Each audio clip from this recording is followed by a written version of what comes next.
Good morning students, प्यारे बच्चों। हिंदी की पाठ्यपुस्तक कृतिका के अंतर्गत आज आप लोग अभ्यास प्रश्नोत्तर को लिखेंगे। बच्चों, क्वेश्चन नंबर 1 दिया है।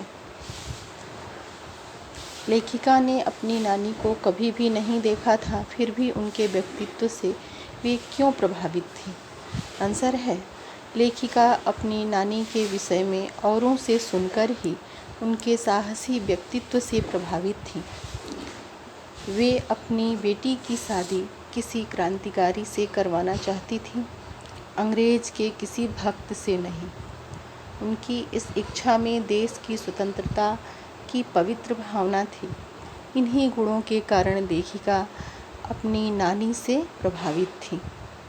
इस तरह क्वेश्चन नंबर 1 का आंसर कंप्लीट हो गया। क्वेश्चन नंबर 2 दिया है, लेखिका की नानी की आज़ादी के आंदोलन में किस प्रकार की भागीदारी रही? उत्तर है, लेखिका की नानी ने आज़ादी के आंदोलन में प्रत्यक्ष रूप से भाग नहीं लिया था। उनका अप्रत्यक्ष रूप से योगदान अवश्य था। वे अनपढ़, परंपरागत, पर्दानशी औरत थी। उन्होंने अपनी बेटी के विवाह के लिए अपने मित्र के पति के मित्र स्वतंत्रता सेनानी प्यारेलाल शर्मा को बुलवाया और स्पष्ट रूप से कह दिया कि मेरी बेटी का वर अपने समान ही स्वतंत्रता के दीवाने लड़के से खोज दें।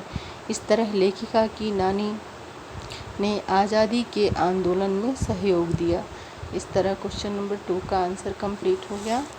क्वेश्चन नंबर 3 है, लेखिका की माँ परंपरा का निर्वाह न करते हुए भी सबके दिलों पर राज करती थी।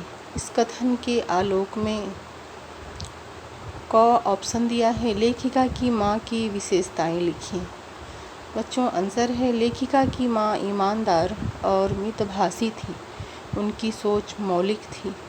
वे अपना सारा समय किताबें पढ़ने, साहित्य चर्चा करने और संगीत सुनने में बिताया करती थी। ऑप्शन नंबर ख में पूछा है, लेखिका की दादी के घर के माहौल का शब्द चित्र अंकित कीजिए। बच्चों, आंसर है, लेखिका की दादी के घर के लोग स्वतंत्र विचारों वाले और लीक से हटकर चलने वाले लोग थे। अतः लेखिका की दादी के घर में विचित्र विरोधों का संगम था। इस तरह ये आंसर कंप्लीट हो गया। क्वेश्चन नंबर 4 दिया है, आप अपनी कल्पना से लिखिए कि परदादी ने पतोहू के लिए पहले बच्चे के रूप में लड़की पैदा होने की मन्नत क्यों मांगी? बच्चों, इसका आंसर है, रूढ़िवादी परंपरा के विरोधी होने के कारण दादी ने अपनी पतोहू को बेटी होने की मन्नत मांगती हैं। क्वेश्चन नंबर 5, आप क्वेश्चन लिख लीजिएगा। सहजता से दिया था क्वेश्चन मैं बोल दे रही हूँ। क्वेश्चन में दिया है कि डराने, धमकाने, उपदेश देने या दबाव डालने की जगह सहजता से किसी को भी सही राह पर लाया जा सकता है। पाठ के आधार पर उत्तर दीजिए। बच्चों, इसका आंसर है, सहजता से किसी को भी सही राह पर चलने के लिए मनाया जा सकता है। इस लेख में लेखिका अपने परिवार में सुनी हुई कहानी के अनुसार माजी नामक पात्र ने एक चोर को सहजता से सही रास्ते पर लाया था। क्वेश्चन नंबर 6 में पूछा है, शिक्षा बच्चों का जन्मसिद्ध अधिकार है।